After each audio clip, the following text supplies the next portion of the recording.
समुद्र मंथन क्यों हुई थी? भाई हम बताते हैं कि दोस्तों कि समुद्र मंथन क्यों हुआ था। कहते हैं कि समुद्र मंथन एक अत्यंत महत्वपूर्ण पौराणिक घटना है जिसमें अमृत की प्राप्ति के लिए देवताओं और दैत्यों ने मिलकर समुद्र मंथन किया था। आइए विस्तार से जानते हैं कि समुद्र मंथन की कथा क्या है, उसका कारण और परिणाम बताते हैं। कहते हैं कि ये कहानी शुरू होती है महर्षि दुर्वासा से के श्राप से जो उन्होंने देवराज इंद्र को दिया था। महर्षि दुर्वासा भगवान शिव के ही अंश अवतार से और अपने क्रोध के लिए प्रसिद्ध थे, पर यह बात और थी कि उनके क्रोध में भी कल्याण छिपा रहता है। एक बार दुर्वासा मुनि पृथ्वी पर विचरण कर रहे थे। घूमते घूमते उन्होंने एक विद्यार्थी के हाथों में संतानक पुष्पों की एक दिव्य माला देखी। उस दिव्य माला की सुगंध से वह वन सुवासित हो रहा था। तब उन्मत्त वृत्ति वाले दुर्वासा जी ने वह सुंदर माला देखकर उसे उस विधा पर सुंदरी से मांगा। उनके मांगने पर उस विद्यार्थी ने उन्हें आदर्शपूर्वक प्रणाम करके वह माला दे दी। दुर्वासा मुनि से उस माला को अपने मस्तक पर डाल लिया और पृथ्वी पर विचरने लगे। इसी समय उन्होंने ऐरावत पर विराजमान देवराज इंद्र को देवताओं के साथ आते देखा। उन्होंने देखकर दुर्वासा मुनि ने मत वाले भैरव से गुण जायामान व मालाएं अपने सिर पर से उतार कर देवराज इंद्र के ऊपर फेंक दी। देवराज ने उसने लेकर फिर ऐरावत के मस्तक पर डाल दी। उस समय वह माला ऐसी सुशोभित हुई जैसे कैलाश पर्वत के शिखर पर श्री गंगा जी विराजमान हो। उस मंदोत्तम हाथी ने भी उसकी गंध से आकर्षित होकर उसे अपनी सूंड से सूंघकर भूमि पर फेंक दिया। यह देखकर दुर्वासा मुनि अत्यंत क्रोधित हुए और देवराज इंद्र से बोले। दुर्वासा जी ने कहा, अरे ऐश्वर्य के मद से दूषित चित्त इंद्र, तू बड़ा ठीक है। तूने मेरी ही दी हुई इतनी सुंदर माला का कुछ भी आदर नहीं किया, इसलिए तेरा त्रिलोकी का वैभव भी नष्ट हो जाएगा। इंद्र, निश्चित ही तू मुझे और मुनियों के समान ही समझाता है, इसलिए तूने हमारा इस प्रकार अपमान किया है। मेरी दी हुई माला को पृथ्वी पर फेंका है, इसलिए तेरा ये त्रिभुवन भी शीघ्र ही श्रीहीन हो जाएंगे। ये सुनकर इंद्र ने तुरंत ऐरावत हाथी से उतरकर निष्पाप दुर्वासा जी को अनुनय विनय करते प्रसन्न किया। तब इंद्र द्वारा प्रणाम आदि करने से प्रसन्न होकर दुर्वासा जी ने कहा, इंद्र, में कृपालु चित्त नहीं हूँ, मेरे अंतकरण में क्षमा को स्थान नहीं है। तू बार बार अनुनय विनय करने का ढोंग क्यों करता है? मैं क्षमा नहीं कर सकता। इस प्रकार कहकर दुर्वासा जी वहां से चल दिए और इंद्र भी ऐरावत पर चढ़कर अमरावती को चले गए। तभी से इंद्र सहित तीनों लोग वृक्ष लता आदि के छीन होने जाने से श्रीहीन और नष्ट होने लगे। यज्ञों का होना बंद हो गया। तपस्वियों ने तप करना छोड़ दिया और लोगों की दान धर्म में रुचि नहीं रही। इस प्रकार त्रिलोकी के श्रीहीन और सामर्थ्यहीन हो जाने पर दैत्यों ने देवताओं पर चढ़ाई कर दी और दोनों पक्षों में घोर युद्ध ठाना। अंत में दैत्यों द्वारा देवता लोग पराजित हुए। दैत्य द्वारा पराजित होकर देवतागण ब्रह्मा जी की शरण में गए। देवताओं से सारा वृत्तांत सुनकर ब्रह्मा जी ने कहा, हे देवगण, तुम लोग भगवान विष्णु की शरण में जाओ, वे अवश्य तुम्हारा मंगल करेंगे। सभी देवताओं से इस प्रकार कहकर ब्रह्मा जी भी उनके साथ विष्णु लोग गए। वहां पहुंचकर सबने अनेकों प्रकार से भगवान विष्णु की स्तुति की। उनकी स्तुति से प्रसन्न होकर भगवान विष्णु ने देवताओं से उनके आने का कारण पूछा। देवता ने बोले, हे विष्णु, हम दैत्यों से पराजित होकर आपकी शरण में आए हैं। हे देव, आप हम पर प्रसन्न होइए और अपने तेज से हमें अशक्त कीजिए। भगवान विष्णु ने बोले, हे देवगण, मैं तुम्हारे तेज को फिर बढ़ाऊंगा। तुम लोग इस समय मैं जो कुछ कहता हूँ वो करो।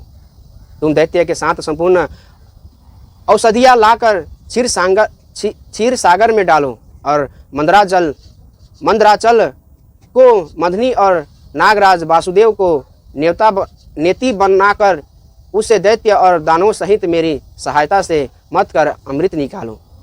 तुम लोग साम नीति का अवलंबन देख कर दैत्यों से कहो, इसमें काम में सहायता करने से आप लोग भी इसके फल में समान पाओगे।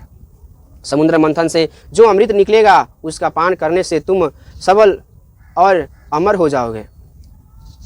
हे देवगण, तुम्हारे लिए ऐसी युक्ति करूंगा जिससे तुम्हारे देशी दैत्यों को अमृत नहीं मिल पाएगा और उनके हिस्से में केवल समुद्र मंथन का कलेश ही रह जाएगा। ये सुनकर देवता अत्यंत प्रसन्न हुए और समुद्र मंथन की व्यवस्था में लग गए। सबसे पहले उन्होंने असुरों को इस कार्य में सहायता करने के लिए राजी किया। अमृत पाने के लालच में असुर सहायता के लिए तैयार हो गए।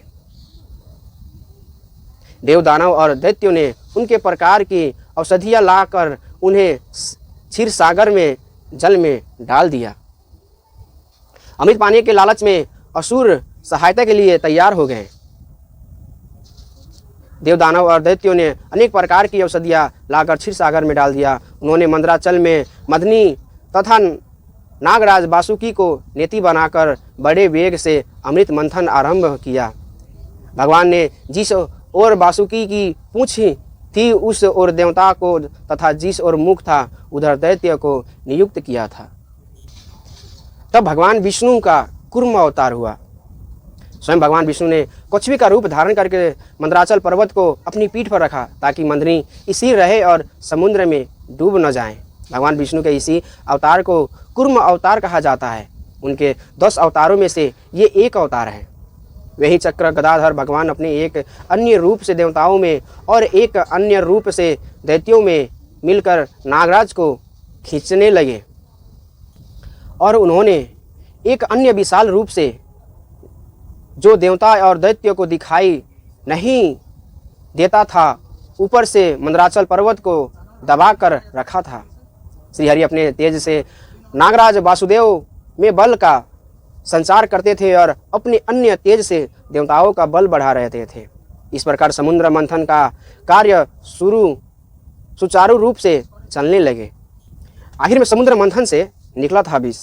समुद्र मंथन से सबसे पहले कालकूट नामक वृक्ष निकला, जिसे देखकर समस्त देवता दैत्य तथा मुनिगण चिंतित हो गए, क्योंकि कालकूट विष पूरे संसार का नाश कर सकता था।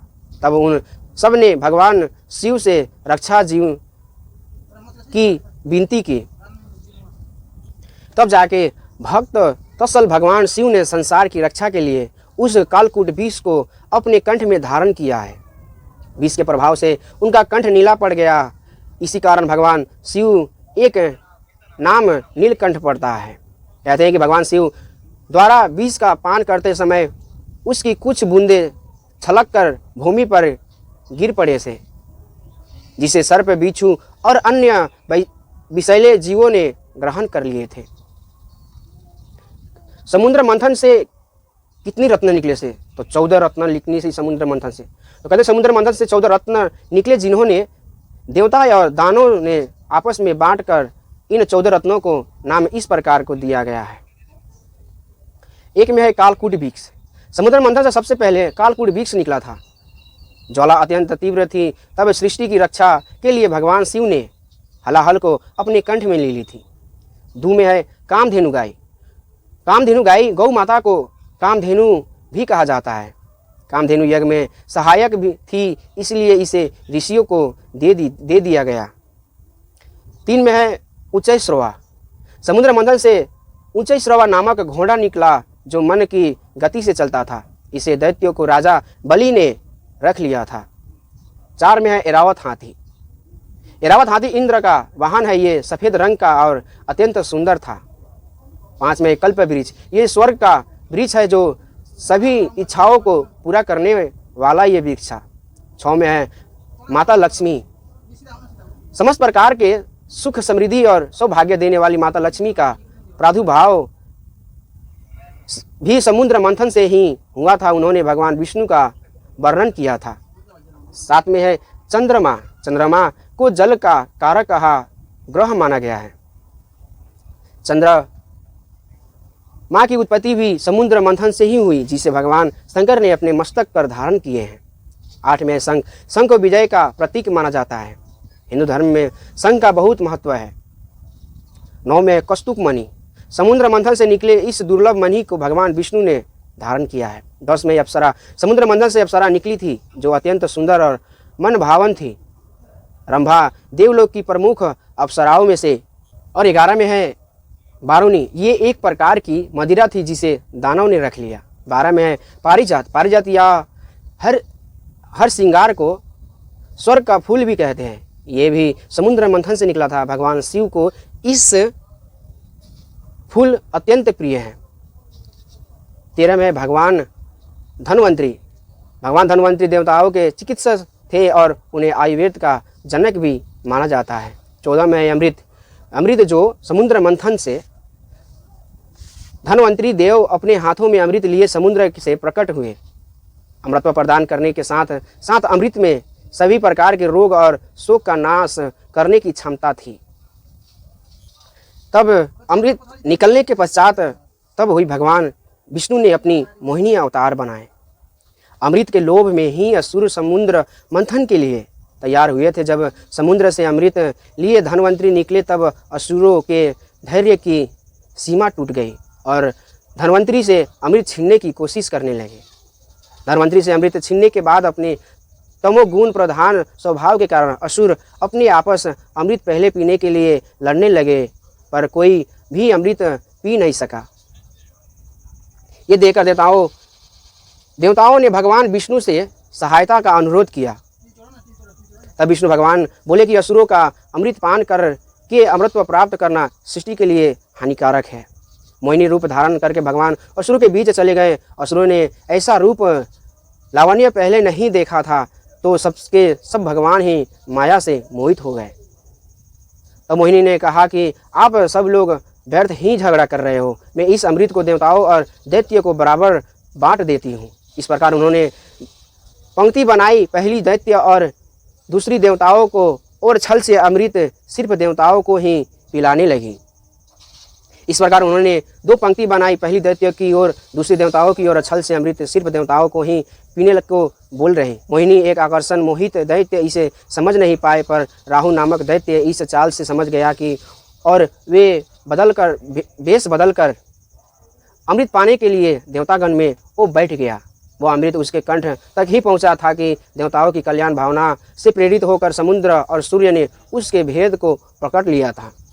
तब जाकर जैसे ही भगवान विष्णु के इस बात का पता चला, उन्होंने सुदर्शन चक्र से राहु को सिर धड़ से अलग कर दिया, पर अमृत पान के कारण राहु शरीर दोनों ही भाग जीवित रह गया।